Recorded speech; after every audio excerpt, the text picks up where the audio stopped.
My grandmother always said, mung beans may be tiny, but they nourish the body better than most expensive foods. And when she paired them with red dates, she called it one of her gentle secrets for staying strong as she aged. She's 97 this year, still steady, still clear-minded, and these are the two simple secrets she's used for decades. A soft, creamy mung bean and red date blend that boosts daily immunity, and a warm, soothing mung bean soup that strengthens the body from within. Stay until the end. I'll show you each step exactly the way she taught me. Tip 1. The longevity mung bean and red date treat. Starting with step 1, preparing the ingredients.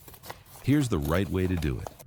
First, you need to choose good mung beans. High-quality beans should have an even color, look full, and carry a light, natural aroma. After choosing the beans, pour in enough water to cover them. By the way, where are you watching from? Leave a comment. I'd love to know. Use both hands to rub the beans together. This helps remove dirt or dust from the surface. Drain the water, rinse 2 more times. Wash until the water becomes clear. Remove any beans that look broken, discolored, or shriveled, because they won't cook evenly and can affect the taste. I soak the beans for about 20 minutes so they soften and become much easier to cook. It's always amazing seeing viewers from all over the world. And if you haven't subscribed yet, feel free to hit that subscribe button. Your support really means a lot. Then, scoop the beans into a strainer and let them drain completely. Don't pour water directly onto the cleaned beans. Prepare a dry pot without any oil. Heat it up, then add the mung beans. Turn the heat to high and stir quickly using a flat spatula. Make sure every bean gets heated evenly. Keep stirring so they don't burn or heat unevenly. Dry toasting the beans on high heat removes the remaining moisture. After about 2 minutes, the surface moisture evaporates and the skins begin to tighten and wrinkle. After 3 to 5 minutes, as the temperature rises, you'll hear popping sounds, and some beans will crack open, revealing soft yellow insides. At this stage, the mung beans are nearly ready. Once they're toasted, immediately add boiling water. Add 1 bottle cap of white vinegar. The acetic acid softens the outer skin, helping the beans expand faster. Add about 5 to 10 drops of vinegar. Don't add too much or it may affect the flavor. Continue cooking on high for about 7 to 10 minutes. While we wait, prepare some dried jujubes, red dates. Place them in a bowl. Sprinkle a little flour over them. Add clean water and rub them thoroughly. Because dried jujubes have lots of folds, they can trap dirt easily, and during the drying process, they often accumulate dust or insect eggs. If we eat them without washing properly, we might consume that dirt as well. Rinse them a couple more times until the water stays clear. Remove the jujubes and put them on a cutting board. Use a knife to cut them into small pieces, removing the pits as you go. Red dates are rich in natural antioxidants and gentle, slow-release energy, making them a great ingredient for supporting immunity and overall vitality. Gather the pitted pieces and chop them into small, even bits to make them easier to enjoy. This makes them look nicer and taste better. Set the chopped jujubes aside. When the cooking time is up, the mung beans will be completely soft and their starch will fully dissolve into the broth. You can adjust the consistency however you like. If you prefer it softer, keep cooking a little longer. Since we'll be making a dessert shortly, cook the beans until they mash easily. This method allows mung beans to soften quickly because dry toasting evaporates inner moisture rapidly under high heat, loosening the skin and weakening the structure. So next time, whether you're making red beans, mung beans, black beans, yellow beans, or any type of bean, try this technique. Transfer the cooked mung beans to a large mixing bowl. They still hold their shape, making the flavor richer. Now add some glutinous rice flour. Pour in the chopped jujubes. Add some butter or some whole milk, depend on your taste. Add a bit of sugar based on your taste. If you like it sweeter, add a little more. Put on food-safe gloves and knead everything together like dough. At this point, the aroma of mung beans, jujubes, and butter blends beautifully with the scent of the rice flour. This will definitely turn into a delicious treat. If the mixture feels too wet, add more flour. If it's too dry, add a touch more milk or water. Knead until you reach a firm but slightly sticky texture. Not too dry, not too soft. When everything holds together, it's ready. Prepare a steamer or a heat-resistant mold. Brush a thin layer of oil on the bottom and all edges to make removal easier later. By the way, where are you watching this video from? I love adding subtitles in your language to help more people enjoy these simple healing recipes. Spoon the mung bean mixture into the mold. I gently press the mixture with my hands to shape it and help it hold together, creating a compact, nutrient-rich bite full of fiber and natural antioxidants. Use a spoon or spatula to flatten the surface so it looks clean and neat after steaming. As I press it down with the spoon, I'm reminded of my grandmother. She always shaped it gently like this, saying that a little care in each step makes the whole dish taste better. Added a bit of mint to decorate and give it a fresh, fragrant finish.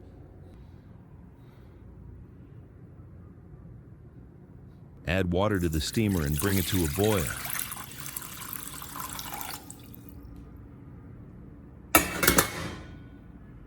Place the mold inside, cover it, and steam on high heat for 20 minutes.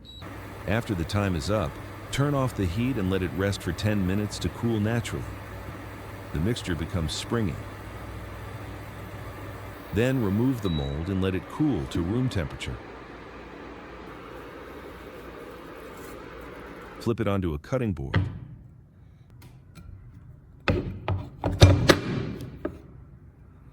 Cut it into pieces however you like. With each slice, you can feel the gentle bounce of the knife. Look at this mung bean sticky rice cake. You can see the smooth red dates inside, the tiny mung beans, and the dense rice flour merging into one texture. It has multiple layers and looks beautiful. As I slice the cake into pieces, I can't help thinking about my grandma. At 97, she still wakes up early, brews her tea, and takes a slow walk around the yard every morning. She always says the secret isn't expensive medicine or special diets. It's simple foods like this. Even now when I visit her, she cuts her food just like this. Steady hands, calm breathing, and a smile that says she's grateful for another healthy day. Watching these slices fall into place reminds me of her quiet routine. Small choices, repeated for decades, keeping her body strong and her mind clear.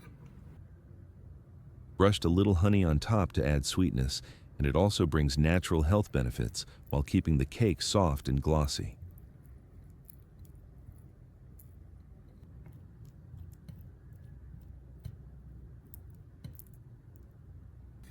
Take a bite. The soft mung beans, chewy, sticky rice, and sweet red dates come together perfectly. These mung bean slices have a soft, tender center with a light chew on the outside, and each piece holds its shape beautifully while still melting gently in your mouth. You can clearly see the whole mung beans, the tiny bits of red dates, and the glutinous rice coming together into a smooth, even texture that feels wholesome and satisfying. And as you lift a piece, you can feel how moist and soft it is.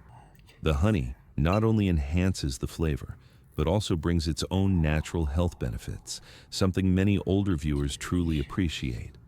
The fresh mint leaves on the plate add a clean, refreshing aroma that balances the warm sweetness of the beans and dates.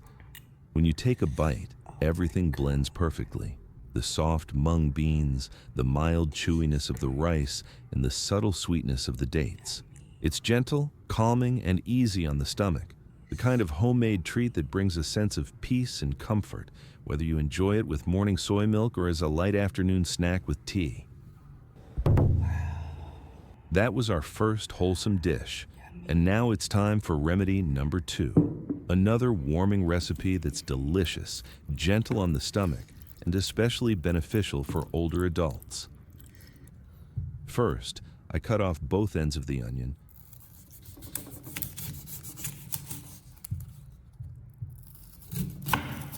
and remove the outer skin. And then, I peel the potato as well. I also prepare a few bay leaves to add a deeper, more aromatic flavor. I slice a few cloves of garlic and chop them into very small pieces.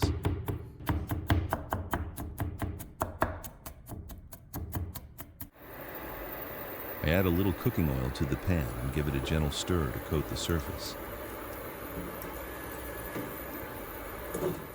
Then, I add the finely chopped garlic and saute it until it turns golden and fragrant. By the way, how are you feeling today? I hope this recipe brings a little comfort to your day. I add the mung beans and give them a quick stir in the pan.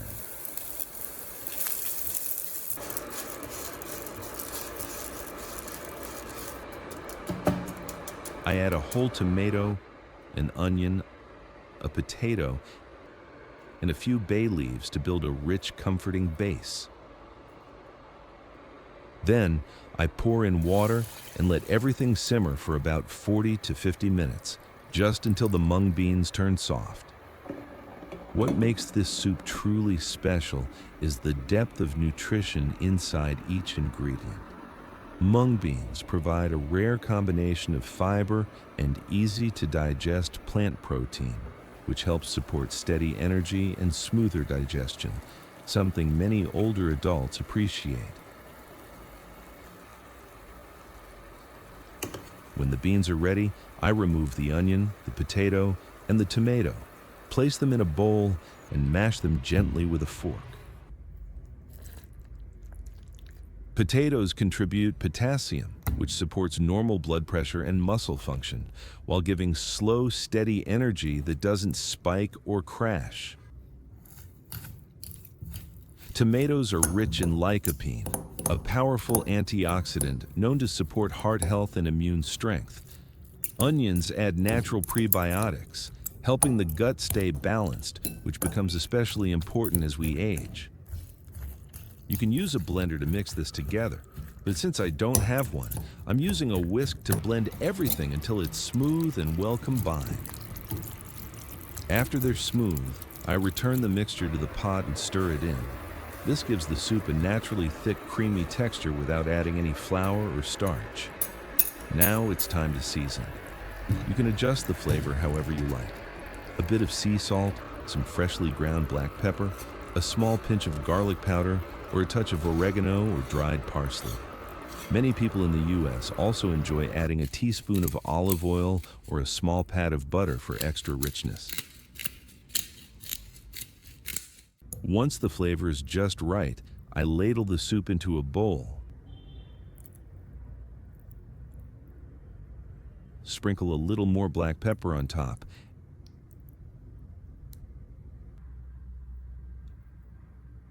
Finally, I place a fresh mint leaf on top for a clean, refreshing aroma, and the soup is ready to enjoy. Looking at the finished bowl, you can see how naturally thick and hearty it is. The mung beans are tender, the mashed vegetables are full of gentle nourishment, and the spices add a warm, inviting color. The texture is soft and easy to eat, perfect for older adults who want something comforting, nutritious, and easy on the stomach. With every spoonful, you get the gentle sweetness of the beans, the creamy softness of the potato, the mild acidity of the tomato, and the soothing aroma of bay leaf and mint. What makes this soup truly special is the depth of nutrition inside each ingredient. That's the end of the video. If you have any thoughts, please leave a comment below. If you enjoyed this video, give it a like. Don't forget to share it with family and friends, and remember to subscribe. Thank you so much for your support. See you in the next video.